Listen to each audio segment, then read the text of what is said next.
Hello friends, जय हिंद। कैसे हो आप सब? आई होप आप सभी स्वस्थ होंगे, मस्त होंगे और आपकी पढ़ाई भी अच्छी चल रही होगी।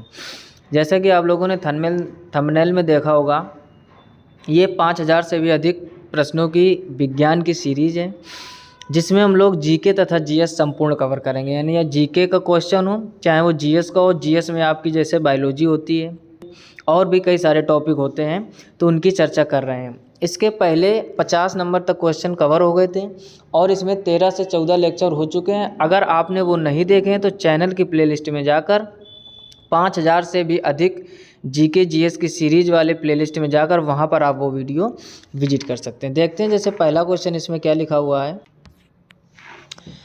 कुतुब मीनार के 5वें तल का निर्माण किसके शासनकाल के दौरान किया गया था? क्वेश्चन क्या पूछा गया, कह रहा है कुतुब मीनार के 5वें तल का निर्माण किसके शासनकाल के दौरान हुआ था? तो वो हुआ था आपका फिरोज शाह तुगलक के शासनकाल में। किसके शासनकाल में?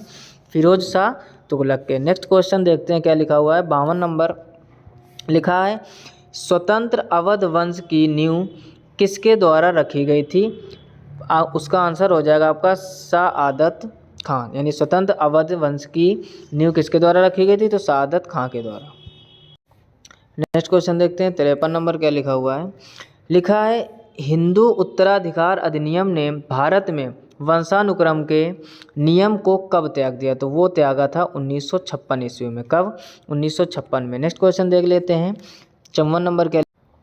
54 नंबर में लिखा है, कदम बांध यानी कदम बांध किस नदी के संगम पर स्थित है? तो कदम और गोदावरी नदी। यानी जो कदम बांध है आपका, वो कदम और गोदावरी नदी के संगम पर स्थित है। संगम का मतलब जहाँ दो नदियाँ आपस में मिलती हैं उसको क्या कहते हैं? संगम। नेक्स्ट क्वेश्चन देखते हैं। 55 नंबर लिखा हुआ है, अवध को अशांत क्षेत्र घोषित करने में किसने महत्वपूर्ण भूमिका निभाई, जिससे इसे ब्रिटिश नियंत्रण में लाना आवश्यक हो गया था? यानी तो वो थे आपके Lord Dalhousie. Very important question है आपके सभी एसएससी के एग्जाम के लिए। कह रहा अवध को अशांत क्षेत्र घोषित करने में किसने महत्वपूर्ण भूमिका निभाई, जिससे इसे ब्रिटिश नियंत्रण में लाना आवश्यक हो गया? वो थे आपके लॉर्ड डलहौजी। नेक्स्ट क्वेश्चन देखते हैं। 56 नंबर में लिखा हुआ है, लिखा है, संविधान की प्रस्तावना में कौन सा शब्द भारत को पूर्ण राजनीतिक स्वतंत्रता और सर्वोच्च शक्ति वाले देश के रूप में वर्णित करता है? तो वो है आपका संप्रभु। कौन करता है? संप्रभु। तो ये हो गया 56 नंबर क्वेश्चन। एक खास बात और, जो लोग इंग्लिश मीडियम वाले हैं उनके लिए भी क्वेश्चन इंग्लिश में अवेलेबल है, तो आप इंग्लिश भी यहाँ से सीख सकते हो। अगला क्वेश्चन क्या है? 57 नंबर लिखा हुआ है, मानव दृष्टि प्रणाली द्वारा अनुभव किए जाने वाले प्रकाश को मापने के लिए विज्ञान प्रकाश मिति का मूल एसआई मात्रक है? तो वो है आपका कैंडेला। यानी कहने का मतलब टोटल घुमा फिरा दिया गया क्वेश्चन। यानी आपसे मेन पूछा गया कि प्रकाश मिति का मूल एसआई मात्रक क्या होता है? तो वो होता है कैंडेला। और ज्योति तीव्रता, यानी ज्योति तीव्रता का मात्रक क्या होता है? कैंडेला। अगला क्वेश्चन क्या लिखा हुआ है? 58 नंबर में लिखा है, इब्राहिम लोदी को पराजित करने के बाद भारत का पहला मुगल सम्राट कौन बना? तो इब्राहिम लोदी को पराजित करने के बाद जो भारत का पहला मुगल सम्राट बना था वो था बाबर। नेक्स्ट क्वेश्चन देखते हैं। 59 नंबर क्या लिखा हुआ है? लिखा है, अबोर की पहाड़ियाँ किस राज्य में स्थित है? यानी जो अबोर की पहाड़ियाँ वो किस राज्य में स्थित है? वो स्थित है आपके अरुणाचल प्रदेश में। नेक्स्ट क्वेश्चन देखते हैं। 60 नंबर क्या लिखा हुआ है?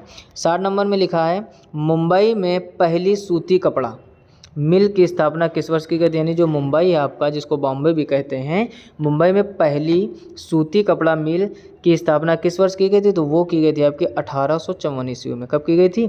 सन 1854 ईस्वी में। नेक्स्ट क्वेश्चन देखते हैं। 61 नंबर लिखा हुआ है, पंजाब से निकलने वाली 5 नदियां पाकिस्तान के मिठानकोट में किस नदी में मिल जाती है? ध्यान से समझो क्वेश्चन क्या पूछा गया। कह रहा है, पंजाब से निकलने वाली 5 नदियां पाकिस्तान के मिठानकोट में किस नदी पर मिल जाती है? तो वो मिलती हैं आपकी सिंधु नदी पर। किस पर मिलती हैं? सिंधु नदी पर। नेक्स्ट क्वेश्चन देखते हैं। 62 नंबर क्या लिखा हुआ है? लिखा है, मिजोरम के लोगों का परंपरागत बांस नृत्य को क्या कहा जाता है? यानी जो मिजोरम के लोग हैं उनके परंपरागत बांस नृत्य को क्या कहा जाता है? तो उसको कहा जाता है चेराव। नेक्स्ट क्वेश्चन देखते हैं। 63 नंबर में क्या लिखा हुआ है? 63 में लिखा हुआ है, 1708 ईस्वी में गुरु गोविंद सिंह जी की मृत्यु के बाद खालसा ने किसके नेतृत्व में मुगल साम्राज्य के खिलाफ विद्रोह किया था? तो वो थे आपके बंदा बहादुर के, यानी कौन थे वो, बंदा बहादुर। यानी फिर से पढ़ लो, क्वेश्चन कह रहा है 1708 ईस्वी में गुरु गोविंद सिंह जी की मृत्यु के बाद खालसा ने किसके नेतृत्व में मुगल सम्राट के खिलाफ विद्रोह किया, तो वो बंदा बहादुर के। नेक्स्ट क्वेश्चन देखते हैं 64 नंबर में। 64 नंबर क्या लिखा हुआ है, लिखा है ला लीला का खिताब किस खेल से संबंधित है, तो वो आपका संबंधित है फुटबॉल से। किससे संबंधित है, फुटबॉल से। नेक्स्ट क्वेश्चन देखते हैं 65 नंबर, लिखा है त्वेसा मलिक किस खेल से संबंधित है, तो त्वेसा मलिक आपका गोल्फ से संबंधित। ये देखो जितने भी वर्ड स्पोर्ट से संबंधित है या गेम से संबंधित है उनको आप भी ढंग से तैयार कीजिए। नेक्स्ट क्वेश्चन देखते हैं 66 नंबर, लिखा है सरयू नदी किस नदी की सहायक नदी है, तो जो सरयू नदी है वो आपकी शारदा नदी की सहायक नदी, किसकी है, शारदा नदी की। नेक्स्ट क्वेश्चन देखते हैं 67 नंबर, लिखा है विटीकल्चर किससे संबंधित है, तो ये अंगूर की खेती से, यानी ये इंग्लिश का एक तरफ से वर्ड है विटीकल्चर। विटीकल्चर किससे संबंधित है, तो ये अंगूर की खेती से संबंधित है। नेक्स्ट क्वेश्चन देखते हैं 68 नंबर क्या लिखा हुआ है, लिखा है 1857 तक भारत के मुगल सम्राटों का लगभग 200 वर्षों तक निवास स्थान क्या रहा, तो वो रहा लाल किला। यानी 1857 तक भारत के मुगल सम्राटों का लगभग 200 वर्षों तक निवास स्थान क्या रहा, तो वो रहा लाल किला। नेक्स्ट क्वेश्चन देखते हैं 69 नंबर, विद्युत परिपथ को वियोजित करने या इसे पूर्ण करने के लिए किसका प्रयोग किया जाता है, तो स्विच का प्रयोग किया जाता है। आसान क्वेश्चन। अब देखो ये जीएस का क्वेश्चन होगा, हमने क्या बोला आपको, जीके जीएस में आपके केमिस्ट्री, बायोलॉजी और फिजिक्स सभी प्रकार के प्रश्नों का संयोजन किया गया। कह रहा है विद्युत परिपथ को वियोजित करने या इसे पूर्ण करने के लिए किसका प्रयोग किया जाता है, तो वो किया जाता है स्विच का। नेक्स्ट क्वेश्चन देखते हैं 70 नंबर में लिखा हुआ है हीलियम के द्वि आवेशित आयन क्या कहलाते हैं, यानी जो हीलियम होता है, हीलियम को सिंबल आप लोग जानते हो 2He4, नीचे वाले को बोलते हैं परमाणु क्रमांक, ऊपर वाले को बोलते हैं परमाणु भार। यानी हीलियम के द्वि आवेशित आयन को क्या कहते हैं, तो उसको कहते हैं अल्फा कण। क्या कहते हैं, अल्फा कण। नेक्स्ट क्वेश्चन देखते हैं 71 नंबर, लिखा हुआ है 71 नंबर में भारतीय संविधान में कौन सा अनुच्छेद सहकारी समितियों के संवर्धन से संबंधित है, तो वो है अनुच्छेद 43B। यानी भारतीय संविधान में कह रहा है वो कौन सा अनुच्छेद है जो सहकारी समितियों के संवर्धन से संबंधित है, तो वो है आपका अनुच्छेद 43B। नेक्स्ट क्वेश्चन देखते हैं 72 नंबर क्या लिखा हुआ है, 72 नंबर में संसद द्वारा भारतीय जीवन बीमा निगम अधिनियम यानी LIC जिसको बोलते हो life insurance corporation of India कब पारित किया गया था, तो वो था 1956 में। आसान क्वेश्चन और इम्पोर्टेंट क्वेश्चन भी कई बार एग्जामों में आ चुका है। यानी LIC की स्थापना कब हुई थी ऐसे भी पूछा जा सकता है, तो 1956 में। नेक्स्ट क्वेश्चन देखते हैं 73 नंबर, 73 नंबर में क्या लिखा हुआ है, लिखा है विश्व जनसंख्या दिवस कब मनाया जाता है, तो ये मनाया जाता है 11 जुलाई को। विश्व जनसंख्या दिवस कब मनाया जाता है, 11 जुलाई को। जितने भी दिवस इंपॉर्टेंट हैं जैसे थल सेना दिवस हो गया, जल सेना दिवस हो गया, राष्ट्रीय युवा दिवस हो गया, महिला दिवस हो गया, वायु सेना दिवस, जितने भी इंपॉर्टेंट दिवस है वो सभी आप जरूर तैयार कर लो। ये नहीं कि केवल जनसंख्या दिवस आया तो वही, जनसंख्या दिवस 11 जुलाई, वायुसेना दिवस 8 अक्टूबर, जल सेना दिवस 4 दिसंबर, थल सेना दिवस 15 जनवरी। इस टाइप से आप हर टाइप के तैयार, जैसे महिला दिवस, बहुत सारे दिवस जो इम्पोर्टेंट हैं उनको आप जरूर तैयार कर लीजिए। देखो राउंड फिगर में तैयारी की जाती है। बहुत से लोग गलती क्या करते हैं, बस क्वेश्चन आंसर ऐसे रटने से आप SSC क्वालिफाई नहीं कर पाओगे। बहुत तगड़ी भीड़ लगी हुई है।